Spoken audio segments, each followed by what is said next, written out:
பாண்டிச்சேரியில் வந்து ஒன்றும் இந்த ரோட் ஷோக்கு பப்ளிக் மீட்டிங்கெல்லாம் ஒன்றும் எஸ்ஓபிலாம் இல்லை. தமிழ்நாட்டிலே இன்னும் ஃபைனல் ஆகலை. என்ஆர் காங்கிரஸ், பிஜேபி அவங்களுக்கெல்லாம் விஜய் அவங்க கூட வந்து அவங்க கூட்டணியில் சேர்ந்தால் ஓகே, வரலான்னா சிக்கல் வரும் இல்லை. பட் விஜய்க்கு வந்து பல சிக்கலில் ஒன்று என்னன்னா, கொள்கை எதிரின்னு அறிவித்திருக்கிற பாஜக கூட்டணி அங்கே வச்சு அப்புறம் தமிழ்நாட்டில் மட்டும் இப்படி தனியாகத்தான் தாவேகா களம் காணும் இன்றைக்கி இருக்கிற சூழலில் அப்படின்னு நினைக்கிறேன். விஜய் வந்து பெரிய கூட்டம்லாம் காமிச்சிட்டாருன்னா தேர்தலின் போது ஆளும் கூட்டணிக்கு சிக்கலாக இருக்கும். அவருடைய ஸ்டேச்சர் உயர்ந்துருக்கு, பொலிட்டிக்கலாக மெச்சூர் ஆகியிருக்காங்க. அது வந்து மாதிரி ஒரு 5000 பேருக்கு QR கோடு ஐடி கார்டு கொடுத்து அந்த அடிப்படையில் ஒரு கண்ட்ரோல் பண்ணுற மாதிரி டிசம்பர் 4க்கு கேட்டதை இப்போ வந்து அவங்க ஜனவரி 4 கூட அனுமதிப்பாங்களான்னு தெரியாது. வாழ்க்கை தரம் உயரணும், வாங்கும் திறன் அவங்களுக்கு அதிகரிக்கணும்னு சொல்லி தான் அந்த எண்ணத்தில் தான் அவர் சொன்னார். கார் கொடுக்க போகிறாராம, மோட்டார் சைக்கிள் கொடுக்க போகிறாராம,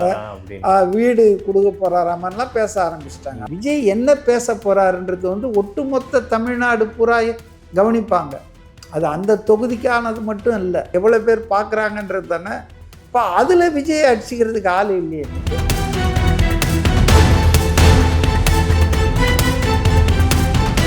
வணக்கம், இது செகண்ட் ஃப்ளோர் தமிழ். இந்த வீடியோவில் தமிழக வெற்றி கழகத்தோட தலைவர் விஜய் அவர்கள் புதுச்சேரி பகுதியில் பொதுக்கூட்டத்தை மேற்கொள்ள போறாரு. ஸோ இந்த சம்பவம் குறிச்சும் தாவேகாவுக்கான தேர்தல் சின்னம் ஒதுக்கப்பட்டிருக்கான். இதை குறிச்சும் இன்னைக்கு அரசியல் ஆலோசகர், அரசியல் விமர்சகர் திரு மதிவாணன் அவர்கள் கிட்ட நம்ம சிறப்பு நேர்காணலாம் கேட்டு தெரிஞ்சுக்க போகிறோம். வாங்க வீடியோக்குள்ளே போகலாம். சார் வணக்கம். சார் வணக்கம். தமிழக வெற்றி கழகத்தோட தலைவர் விஜய் அவர்கள் புதுச்சேரி மாவட்டத்தில் பொதுக்கூட்டம் நடத்துறதுக்காண்டி ட்ரை பண்ணிகிட்டே இருந்தார். போன வாரமே நடக்க வேண்டியது, பட் நிறைய காரணங்கள், ரோட் ஷோ மறுப்பு, இதுக்கெல்லாம் ஸ்கிப் ஆச்சு. இப்போ நாளைக்கு பிளான் பண்ணியிருக்காரு. தொடர்ந்து புதுச்சேரியில் நடக்கிறதுக்கே ரோட் ஷோ அனுமதி மறுப்பு இருந்துச்சு, இடங்கள்லுமே கொஞ்சம் வேறுபட்டிருக்கு. அந்த அனுமதி மறுப்பு தொடர்ந்து நடந்துகிட்டே வந்திருக்கு. இதை என்னவா நினைக்கிறது? இவ்வளவு பிரச்சனைகள்லாம் ஆனதுக்கப்புறமும் விஜய் ஒரு நேர்கோட்டில் போக ஆரம்பிச்சிட்டாரு. பட் இப்போவும் ஏகப்பட்ட புது ரெஸ்ட்ரிக்ஷன்ஸ்லாம் சொல்கிறாங்க. இது எப்படி எடுத்துக்கிறது? புதுச்சேரின்றது மாவட்டம் இல்லை, புதுச்சேரின்றது ஒரு யூனியன் பிரதேசம். மாநில அந்தஸ்து இல்லைனாலும் அது ஒரு தனி மாநிலம் மாதிரி தான். முதலமைச்சர்லாம் இருக்காங்க. அதனால அது தமிழ்நாடு கிடையாது. தமிழ்நாட்டின் இருந்து வெளியே உள்ள ஒரு பகுதி, தமிழர்கள் பெரும்பகுதி வாழுகின்ற ஒரு இதுதான் வச்சுங்களேன். ஸோ அதனால் விஜய்க்கு கேரளாலேயே பெரிய ஃபாலோயிங் இருக்குது. அதுபோல் தமிழ்நாட்டில் அதே மாதிரி பாண்டிச்சேரியிலையும் பெரிய ஃபாலோயிங் இருக்குது. அதனால் அவர் அங்கே போயிட்டு பிரச்சாரம் பண்ணுறது, ஈவன் புஷி ஆனந்துக்கு சொந்த ஊரே பாண்டிச்சேரினால அங்கே அவர் அந்த கட்சி ஜெயிச்சா அவர் முதல்வர் வேட்பாளராக கூட அறிவிக்கப்படலான்ற அளவுக்கு பேசிக்கிறாங்க. அதனால் பாண்டிச்சேரின்றது அவங்களுடைய அஜெண்டாவில் இருக்கிற ஒரு பிளேஸ் தான். இப்போதைக்கு இம்மிடியட்டாக கேரளா, ஆந்திரா, தெலுங்கானா, கர்நாடகா அந்த மாதிரி போகலன்னா கூட அதுக்கு அந்த பேர் ஒரு தடையாக இருக்கும் என்பதால் தமிழக வெற்றி கழகம்னு வச்சுட்டதால இப்போ மற்ற இடங்களுக்கெல்லாம் போகும்போது அது ஒரு மாதிரியாக தான் இருக்கும். ஆனால் பாண்டிச்சேரிக்கு அது பிரச்சனை இல்லை. ஏன்னா பாண்டிச்சேரியில் 95% தமிழ் பாப்புலேஷன் தான், தமிழ் ஸ்பீக்கிங் பாப்புலேஷன். அதனால் இம்மிடியேட்டாக அவங்க கான்சன்ட்ரேட் பண்ணுறது Tamil Nadu and Pondicherry union territory. 30 சட்டமன்ற தொகுதிகள் அங்கே இருக்கு. ஸோ இன்றைக்கி பாண்டிச்சேரியில் ஆட்சியில் இருக்கிறது ஒரு என்ஆர் காங்கிரஸ், ரங்கசாமி முதல்வராக இருக்கார். பிஜேபி கூட்டணியில் அவங்க உறவினர் தான், ஆனால் பாஜகவில் இருக்கார் நமச்சிவாயம். அவர் இந்த மாதிரி பாஜக என்ஆர் காங்கிரஸ் கூட்டணி அரசு இருக்குது. காங்கிரஸ், திமுகலாம் எதிர்கட்சியாக இருக்காங்க, அண்ணா திமுக எல்லாமே கூட. இப்போ அங்கே தாவேகா தனித்து போட்டியிடுமா, காங்கிரஸோட கூட்டணி வைப்பாங்களா, இப்போ தமிழ்நாட்டில் வைக்கலைன்னா பாண்டிச்சேரியில் வைக்காமல் இருக்க முடியுமா, இல்லை அங்கே வச்சுட்டு இங்கே வைக்காமல் இருக்க முடியுமா, இதெல்லாம் நிறைய கேள்விகள் இருக்குது. இருந்தாலும் பாண்டிச்சேரி ஸ்மால் பிளேஸ் தானே. அதனால் அங்கே தனித்து போட்டியிட்டாலும் போட்டியிடலாம்.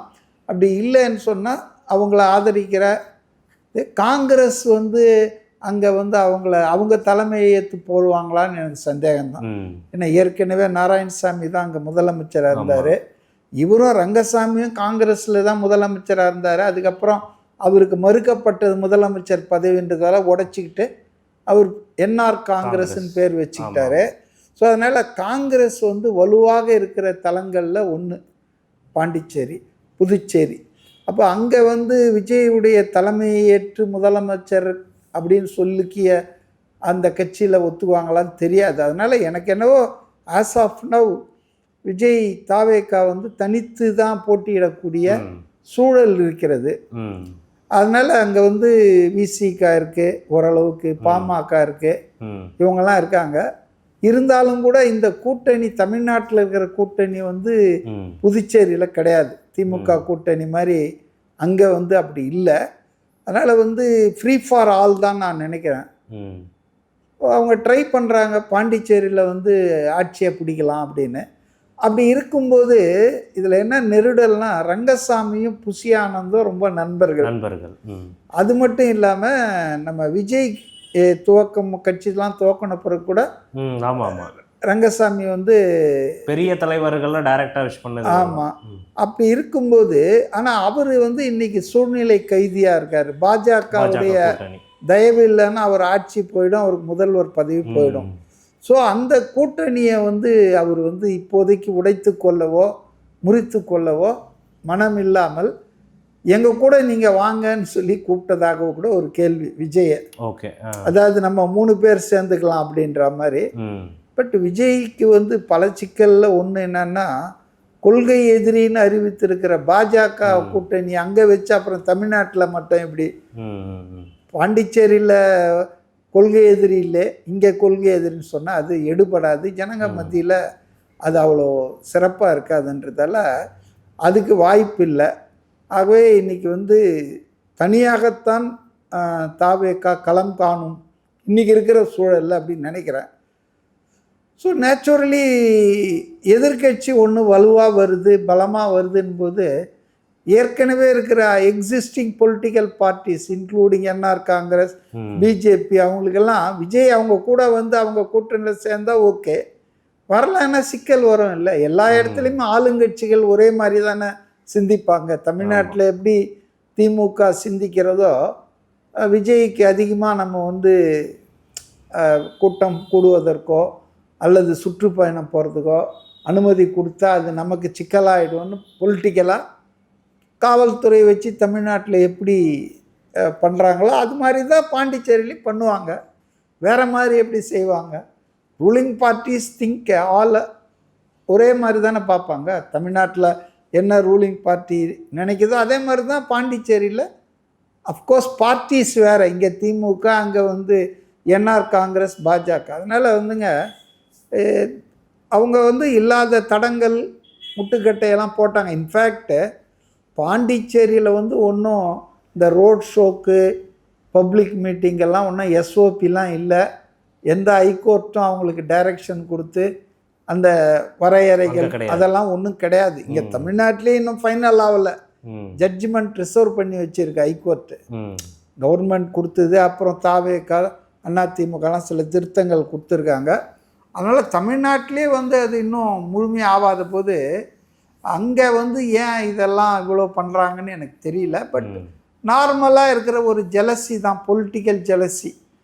விஜய் வந்து பெரிய கூட்டம்லாம் காமிச்சிட்டாருன்னா தேர்தலின் போது ஆளும் கூட்டணிக்கு சிக்கலாக இருக்கும், பலவீனம் ஆகிடும்ன்றதால நிறைய முட்டுக்கட்டையை போட்டாங்க. டெஸ்பைட் தர் பர்சனல் ஃப்ரெண்ட்ஷிப், அதாவது நம்ம புசி ஆனந்தும் ரங்கசாமியும் அவர் எவ்வளோ நெருக்கமாக இருந்தாலும் இவர் பிறந்த நாளுக்கு அவர் வீட்டுக்கு வந்து வாழ்த்தினாலும், பட் கவர்மெண்ட்டு ரூலிங் பார்ட்டினும் போது அவங்க வேலையை தான் செய்வாங்க. ஸோ அதனால் இப்போ ரொம்ப கட்டுப்பாடுகள் கொடுத்துருக்காங்க. ரோட் ஷோ கிடையாதுன்ருக்காங்க. என்ன கேட்டால் ரோட் ஷோவை இனிமேல் தவிர்க்கலாம் விஜய். ஆஃப்டர் கரூர் தவிர்க்கலாம். ரோட் ஷோ என்பது அது வந்து சும்மா கையசைப்பதற்காக, ஆட்களை பார்ப்பதற்காக. இப்போ விஜய் இஸ் நோ மோர் அந்த பார்க்குற அளவுக்கு இல்லை. அவர் ஒரு முதல்வர் ஸ்டேஜில் வந்து இருக்கிறார். இந்த நாட்டை, இந்த மாநிலத்தை ஆளக்கூடிய தகுதி படைத்த ஒரு அரசியல்வாதியா அவர் எமர்ஜ் ஆயிட்டார். இன்னும் பழைய மாதிரி ஆக்டர் மாதிரி ரோட் ஷோ போகிறது, கையை காட்டுறது, அதெல்லாம் அவருக்கு இப்போ தேவையில்லைன்னு நினைக்கிறேன். அவருடைய ஸ்டேச்சர் உயர்ந்துருக்கு, பொலிட்டிக்கலாக மெச்சூர் ஆகியிருக்காங்க. ஸோ ஆனால் திரும்ப எதுக்காக அதை கேட்டாங்க அங்கே போயிட்டு ரோட் ஷோன்னு தெரியும் எனக்கு புரியல. அது ஒரு இல் கன்சீவ்டு அட்வைஸ் தான் நினைக்கிறேன். அது முயற்சி தான், அது பண்ணியிருக்கவே வேணாம்.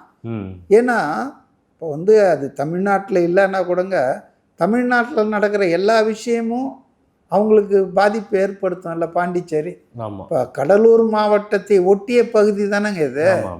அதனால் வந்து இதை வந்து அவங்க கேட்டிருக்கவானா. ரெண்டாவது பாண்டிச்சேரி கவர்மெண்ட்டுக்கும் ஒரு பயம் இருக்கும்ல. இப்போ கரூரில் நடந்தது மாதிரி இங்கே ஏதாவது நடந்ததுன்னா, ஏன்னா பாண்டிச்சேரி சின்ன இடம், தெருக்கெல்லாம் ரொம்ப குறுகலாக இருக்கும். அதனால் வந்து அவங்க பயந்து இருக்கலாம், அச்சப்பட்டிருக்கலாம். அது ஒரு நியாயமான காரணம்தான் இங்கே. அதனால் அவங்க வந்து ஒரு கட்டுப்பாடுகளோடு தான் நடத்தணும். இப்போ லேட்டஸ்ட்டாக தமிழ்நாட்டிலேருந்து யாரும் வரக்கூடாது அப்படின்னு சொல்லியிருக்கிறாங்க. அது போலீஸ் சொல்லி தான் புசி ஆனந்த் அவங்க கட்சிக்கு கட்டளையிட்டிருக்காருன்னு நினைக்கிறேன். அதே போல் ஒரு லிமிட்டட் க்ரௌடு இப்போ சுங்குவார் சதுர்த்தியில் நடத்தினாங்க இல்லையா, ஒரு 2000 பேர். அது வந்து மாதிரி ஒரு 5000 பேருக்கு QR கோடு, ஐடி கார்டு கொடுத்து அந்த அடிப்படையில் ஒரு கண்ட்ரோல் பண்ணுற மாதிரி பண்ணுறாங்கன்னு நினைக்கிறேன் அந்த இடத்துல மீட்டிங்கு. பட்டு 500 பேரா 2000 பேரா 1000 பேரா என்பதல்ல பிரச்சனை. விஜய் வந்து அவருக்கு இருக்கக்கூடிய இந்த பாப்புலாரிட்டி, அவருக்கு மீடியாவில் இருக்கக்கூடிய ஒரு கிரேஸ், அவர் வந்து எல்லாருமே லைவாக ரிலே பண்ண போகிறாங்க. ஸோ அங்கே எத்தனை பேர் இருக்கிறாங்க நேரடியான்றதை விட அவருடைய நேரலையில் லட்சக்கணக்கான கோடிக்கணக்கானவர் பார்த்துருவாங்க. அதனால் அவரை பொறுத்தவரையில் சில காம்ப்ரமைஸ் பண்ணிட்டு has to go through. Time வந்து ரொம்ப ஷார்ட்டாக இருக்குது. மே மாதம் தேர்தல் இருக்குது. இப்போ டிசம்பரில் இருக்கோம், ஜனவரி, பிப்ரவரி, மார்ச், ஏப்ரல், முழுசாக 4 மாதம்தான் இருக்குது. 120 நாள் இல்லை 125 நாள் இருக்கும். அப்போ இந்த 120-125 நாளில் அங்கே ஒரு 30 தொகுதி பாண்டிச்சேரியில், இங்கே ஒரு 234. ஸோ அவ்வளோ தொகுதிகளையும் அவர் கவர் பண்ணணும் போது I think without wasting any time, இந்த மாதிரி போலீஸ் வந்து 30 நாளைக்கு முன்னாலேயே பர்மிஷன் கொடுக்கணும்னு இப்போ சேலத்தில் சொல்கிறாங்க இல்லையா.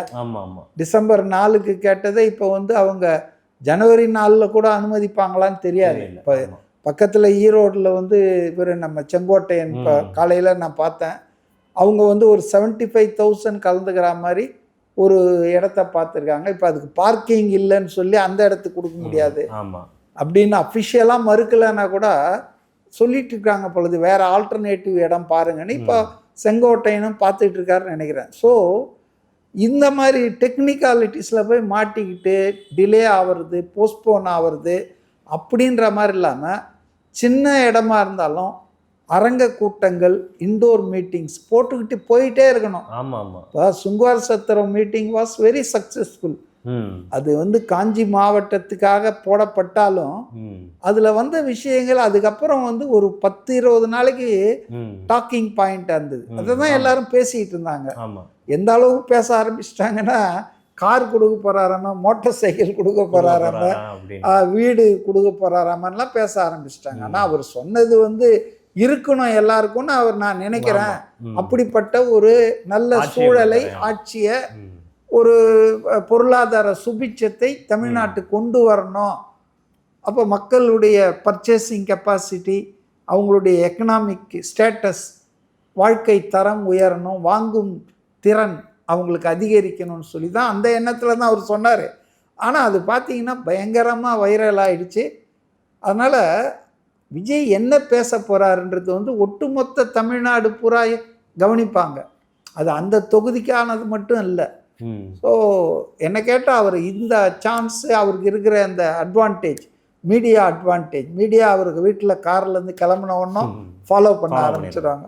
இப்போ சில பேர் கூட சொல்கிறாங்க, திமுக ஆட்கள், மற்ற விஜய்க்கு எதிரானவர்கள் கூட, ஏன் இந்த மாதிரி மீடியா அன்னெசரியாக இது கொடுக்குது, இம்பார்ட்டன்ஸ் கொடுக்குது, தேவையில்லை அப்படின்றாங்க, ஹைப் கிரியேட் பண்ணுறாங்கன்றாங்க.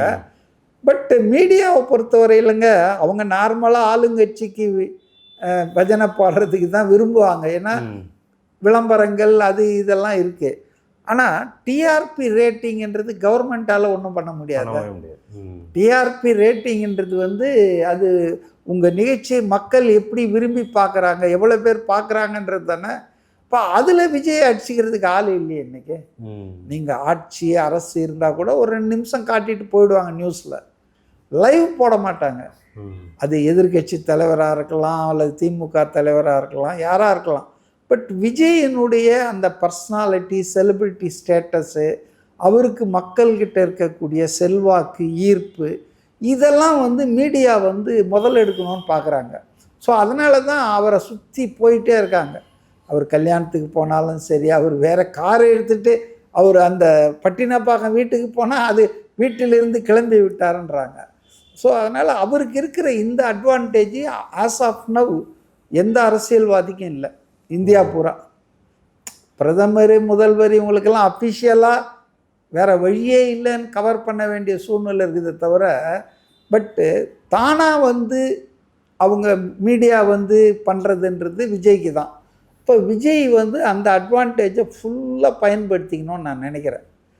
அதாவது முழுமையாக அதை வந்து தேர்தல் வரைக்கும் பயன்படுத்தி அவருடைய மெசேஜை he should put across the population. Tamil Nadu மக்கள் மட்டும் இல்லாமல் பாண்டிச்சேரி ஈச் டிஸ்ட்ரிக்டில் இருக்கிற மக்களுக்கு இது போய் சேருது அவர் செய்தி. அவர் சொன்னார்னா அடுத்த செகண்ட் அது போயிடுது. ஸோ அதனால் அவர் வந்து தன்னுடைய தேர்தல் பிரச்சாரம் அதை எஃபெக்டிவாக பண்ணலாம். பொதுக்கூட்டங்கள், indoor meeting, instead of once again போயிட்டு இந்த ரோட் ஷோன்னு போய் முட்டி மோதிட்டு இல்லாமல் நேராக போய் மக்களை சந்திக்கலாம், மக்கள்கிட்ட பேசலாம். அந்த தொகுதி சம்மந்தப்பட்ட கோரிக்கைகள், ஆளுங்கட்சியின் குறைகள், இதெல்லாம் அவர் எக்ஸ்போஸ் பண்ணார்னா ரொம்ப நல்ல முறையில் அவருக்கு வெற்றி வாய்ப்பு என்பது நாளுக்கு நாள் பிரகாசமாக ஆகிட்டு தான் இருக்கும்.